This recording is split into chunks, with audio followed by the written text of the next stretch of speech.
அனைவருக்கும் வணக்கம். இது சங்கிலியன் செய்திகள். செய்திகள் வாசிப்பவர் செய்தியாளர் எஸ். கலாதேவன். இன்றைய இலங்கையின் பிரதான செய்திகள். பிரதான செய்திகளில் முதலில் தலைப்புச் செய்திகள். நுவரெலியா பிரதேச சபையின் தலைவர் கைது. நாட்டு நெருக்கடியால் பாதிக்கப்பட்டோருக்கு நிவாரணம் வழங்க 10,000 கோடி ரூபாய் 3 மாத காலத்துக்கு உதவிகள் வழங்கப்படும் என்கிறார் ஜனாதிபதி. எண்ணெய் கப்பல் வருகை தாமதம். மின் உற்பத்தி நிலையங்கள் ஆபத்தை எதிர்கொள்கின்றன. ஈரான் அணுமின் நிலையம் தாக்கப்பட்டால் வளைகுடா நாடுகளுக்கு சுத்திகரிக்க பாதிப்பு ஏற்படும். சர்வதேச அணுசக்தி முகாம் நிபுணர்கள் கவலை. உயிர்த்த ஞாயிறு தாக்குதல் விசாரணையில் தற்போது பலர் பெரும் குழப்பத்தில். பதில் அமைச்சர் பேச்சாளர் விஜித்த ஹேரத். வாழ்வெற்று குற்றச்சாட்டுகளுடன் தொடர்புடையவர் வாள்களுடன் கைது.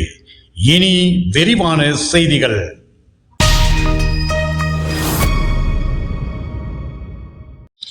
நுவரெலியா பிரதேச சபையின் தலைவர் கைது. நுவரெலியா பிரதேச சபையின் தலைவரான திரு வேலு யோகராஜன் லஞ்சம் அல்லது ஊழல் குற்றச்சாட்டுகள் ஆணைக்குழுவினால் இன்று காலை கைது செய்யப்பட்டுள்ளார். இவர் நுவரெலியா பிரதேச சபையின் தலைவராக அண்மையில் தெரிவு செய்யப்பட்ட இலங்கை தொழிலாளர் காங்கிரஸை பிரதிநிதித்துவராவார். அரசுக்கு சொந்தமான நிலத்தை முறைகேடாக பயன்படுத்தி உள்ளதுடன் இதனால் அரசாங்கத்துக்கு பாரிய இழப்பு ஏற்பட்டுள்ளதாக தெரிவிக்கப்படுகிறது. கைதானவரை கொழும்பு நீதிவான் நீதிமன்றில் ஆஜர்படுத்திய நிலையில் எதிர்வரும் 17ஆம் தேதி வரை விளக்கமறியலில் வைக்குமாறு நீதிவான் உத்தரவிட்டார். நாடு நெருக்கடியால் பாதிக்கப்பட்டோருக்கு நிவாரணம் வழங்க 10,000 கோடி ரூபாய் 3 மாத காலத்துக்கு உதவிகள் வழங்கப்படும் என்கிறார் ஜனாதிபதி. மத்திய கிழக்கு போரினால் தற்போதைய நமது நாட்டில் ஏற்பட்டுள்ள நெருக்கடியினால் பாதிக்கப்பட்டுள்ள தரப்புகளுக்கு நிவாரணம் அளிக்க 10,000 கோடி ரூபாய் ஒதுக்கப்பட்டுள்ளது. இதன் மூலம் 3 மாத காலத்துக்கு நிவாரண உதவிகள் வழங்கப்படும். மத்திய கிழக்கு நாடுகளின் நிலைமையை அடிப்படையாக கொண்டு அடுத்த கட்ட நடவடிக்கைகள் எடுக்கப்படும் என ஜனாதிபதி அனுரகுமார திசாநாயக்க தெரிவித்துள்ளார். பாராளுமன்றத்தில் நேற்று செவ்வாய்க்கிழமை மத்திய கிழக்கு போரினால் தற்போது நாட்டில் ஏற்பட்டுள்ள நெருக்கடிகள் தொடர்பில் விசேட உரையாற்றுகையிலே அவர் இவ்வாறு தெரிவித்தார். எண்ணெய் கப்பல் வருகையில் தாமதம். மின் உற்பத்தி நிலையங்கள் ஆபத்தை எதிர்கொள்கின்றன. நிலக்கரியின் தரத்தில் பிரச்சனை உள்ளது. இது விலைமனு கோரல் நடைமுறையின் பிரச்சனை அல்ல. விநியோகிக்கும் நிறுவனம் எமக்கு சரியான முறையில் வழங்காததுதான் அதற்கான காரணம். தரம் குறைந்த நிலக்கரியால் ஏற்படும் இழப்பை அந்த நிறுவனமே ஏற்க வேண்டும். இல்லையேல் அந்த நிறுவனத்துக்கு எதிராக வழக்கு தாக்கல் செய்யப்படும். தற்போது எமக்கு மேலதிகமாக மசகு எண்ணெய் தொடர்பாகவும் ஒரு பிரச்சனை எழுந்துள்ளது. மசகு எண்ணெயுடன் வரவிருந்த ஒரு கப்பல் தாமதமானது.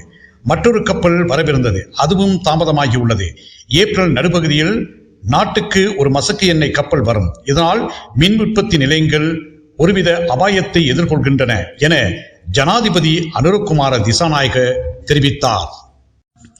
உயிர்த்த ஞாயிறு தாக்குதல் விசாரணையால் தற்போது பலர் பெரும் குழப்பத்தில் உள்ளனர்.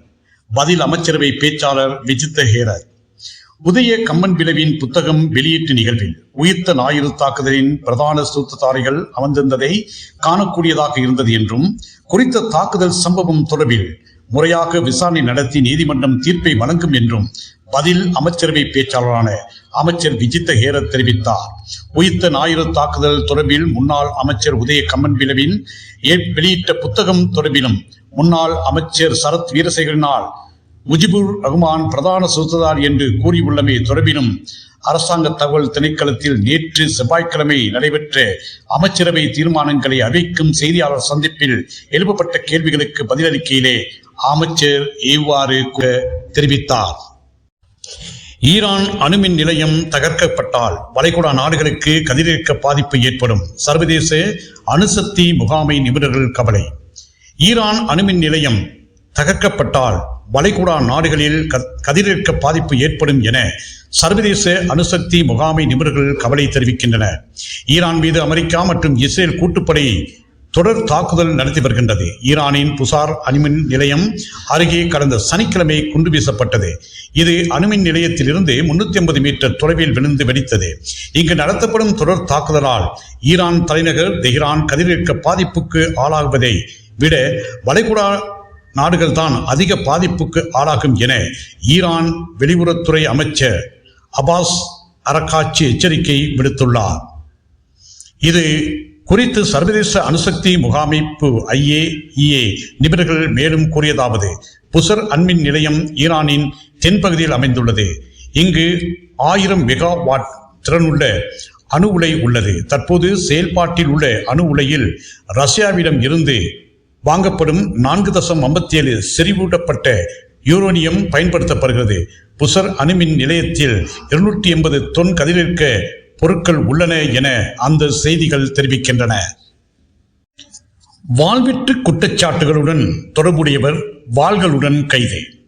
ஆபத்தான வாள்களை தன்வசம் வைத்திருந்த குற்றச்சாட்டில் யாழ்ப்பாணம் பாசறையூர் பகுதியைச் சேர்ந்த 28 வயதான இளைஞன் ஒருவர் திங்கட்கிழமை காலை யாழ்ப்பாண போலீசாரால் கைது செய்யப்பட்டுள்ளார்.